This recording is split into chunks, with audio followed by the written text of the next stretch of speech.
Happy Hump Day, everybody.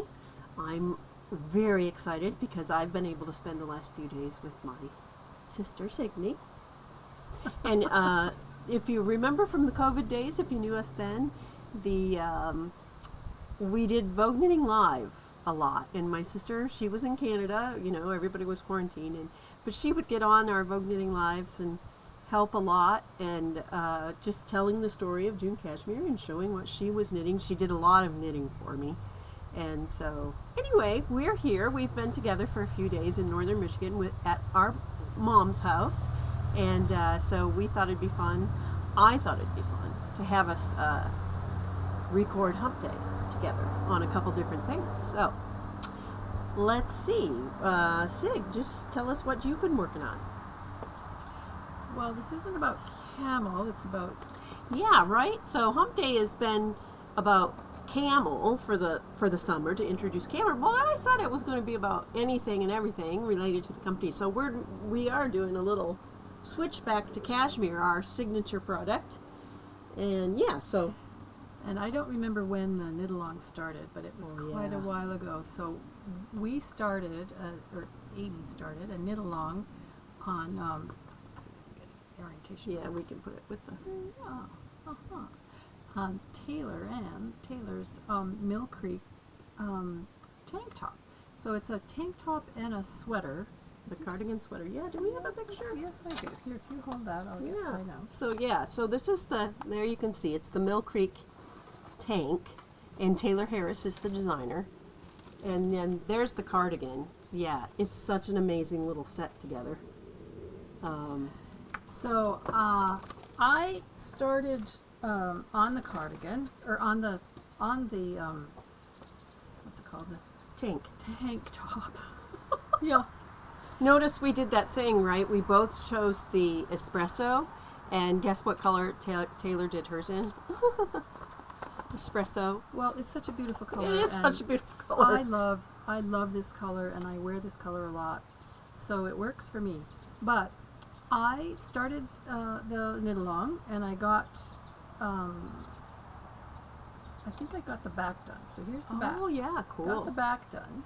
Yeah, I'll go ahead and get it. Oh, yeah, look, you can see the ribbing through the light. Yeah. It's gorgeous. And it hasn't been blocked yet, so it'll fluff up. But then in the middle of it, I started another project, so I finished, this is another project that I did. Oh my gosh, the intarsia. Yeah. Beautiful. Yeah, look at the inside. She did this with a Lopi yarn she had, but oh, it's so beautiful. So, but I have my seasons wrong because I wanted this for last winter. I live in Winnipeg, Manitoba, and it's very cold there in the winter, and I wanted this for winter, so I was working really hard to get it done, but I didn't get it done until spring. And it's still not done. I have to weave all the ends in, which I will before winter. So then I went back to the tank thinking, okay, I'll get the tank done before summer's over. But here I am, although I do have the back almost done. August. Yes, oh, that's yours. That's my back. Oh, right? yeah, That's I was showing the back. Yeah, you've got the back done. Back's and done. you are almost done with the front. And here's the front. I have... Yeah. Is that the front? Yeah. I have one side, it's a V-neck, right? So here's the... disoriented from that. So almost up the side. Yeah. Oh, that's exciting. You'll have some warm days left to wear that. I think so, yes. So plus, under something else. For sure. Yeah. Absolutely. But I'd hoped to get it done while I was here, but not to happen. It wasn't to happen. So one of the things you said you did was lengthened it. This Taylor Ann is very small and petite. So she makes her things shorter because she can carry that off. I need things longer, so I actually made my tank top longer. This is a size small, but it is longer. And then if you have the right measurement for your arm depth, so then I just made this longer. So it's the stitches across of a size small, but it's more the length of the next size, and more the length in the armholes of the next size up, and that fits for me. Well, it's the back, but definitely the small is not my size. But that's the thing, right? that's how we choose sizes that fit us. So you said you looked at garments that you like to wear. Yes. So Like, was that one you measured? not this one, no. But I do have other tank tops that I like the length of, and measured this, and knowing that when I wear it, when I block it, it will block out a little bit wider and be a little bit shorter. So that's sort of my strategy, and I'm sticking to it. But it's so easy. Her directions are so easy to follow. Oh, that's awesome! Yeah. And it's just such a dream to knit. It's Yeah. it's coming. Yeah. It's coming along. It Oh, I lost what I was going to say. Oh, so the thing that you said that it's actually the length measurements of a different size, that's really the crux of it. Like, we figure out what our measurements fits for are, us, and then we can take portions from different sizes and work them together.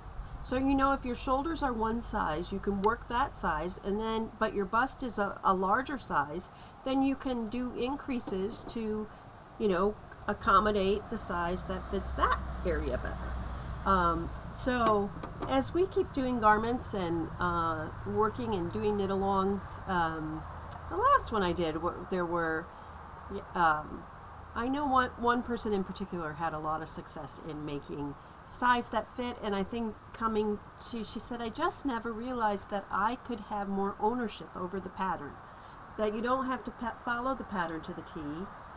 Like, that's the size, and never is a size probably encompassing all your proportions. This is another case in point. So this sweater, I keep going the wrong way. It's hard. This sweater, the pattern was a 3/4 length sleeve and short. So it was a very different sweater. Oh, yeah, yeah. Really, from the pattern. But because, again, I live in Winnipeg, and this is almost double the yarn in some places because of the Intarsia? the carryover. carrying the yarn in the back. Uh-huh. It didn't make sense to make a cropped sweater for me to wear if I wanted it in the winter. So I made it longer. I added the black roll-up edges, and Love the roll edges. made it long sleeve so that I could wear it over things in the winter and stay warm. It looks like it's got a little design of longer in the back and shorter in the front. Yeah, it is longer in the back. Oh, and I shorter love in the that. front. Yeah. Cool. We'll write the name of, I know you'll ask, so we'll write the name of this pattern, whatever it was. She's a Canadian designer, Claudia Claudia Q. in our in the notes in the description under the YouTube. Well, cool. So I'm just going to leave it pretty much at that for what's your next June Cashmere project going to be? Do you know yet? Well, so here's the thing. I have had projects sort of kind of like another person that we know who goes from December to her birthday and tries to finish up all of her unfinished projects. You're finishing your project. I have a pair of socks that I started many years ago. I don't think I brought them with. I did. Oh! What the hell?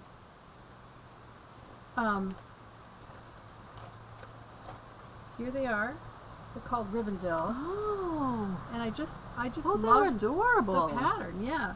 So we'll put this pattern name up in the. I want to. I don't know. Oh, it's I love it's these. a very old pattern, sock pattern Oh.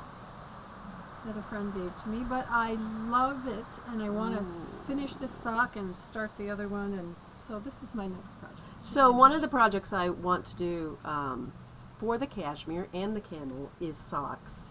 And, you know, they always say, oh, these fibers will not work for socks because you'll wear out the, you know, the, what do you call this? The base of the back of the toes and the heel.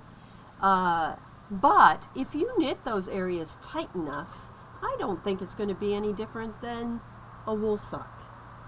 So well, and if you double, sort of you could double the yarn, But even so, if you knit that really, really tightly, like on a 0 for those areas, if we're saying fingering, so you're doing the rest of the sock, say in a 3, and then you get to those areas and you really compact that. It's about eliminating, and I'm going to test that out, but at the very least they can be bed socks and you won't worry about it, right? But you can eliminate, what happens is the rubbing, the friction, the rubbing that causes those holes. And stretching. Yeah, and then, you know, if you mend socks, you can mend your cashmere socks too, or your camel socks too. But when I've been doubling this fabric for my 2-ply, there's a bug, a 2-ply on for the camel, I keep thinking this and feel that is amazing sock. Oh, it is amazing sock. Oh, it'd be so nice. Yeah, like Camel really would be nice soft. too, but actually, yeah. Anyway. Camel too. Well, we're gonna stop here for this hump day. We try to keep them kind of short, and so that's the Tayler vest. And I've been working on it too, but I have a lot of sidetracks, and having to do, you know, some new designs myself and all that. And so you start with the back, and I am almost to the underarms. You are. Yes, so you are. I want to pick this up because I really want to be wearing this. Yeah. So anyway, and we'll put all the patterns we talked about, and yeah. So we'll do an update at some point when Sig has that done, and she'll model it for us, and All right. you can see. Good deal. You can see. Ooh, nice breeze out here. It's been so hot the time we have been in northern Michigan. So the breeze is welcome. All right, everybody. Have a great rest of the week, and we'll see you next hump day. And thanks, Sig. Bye. You're welcome.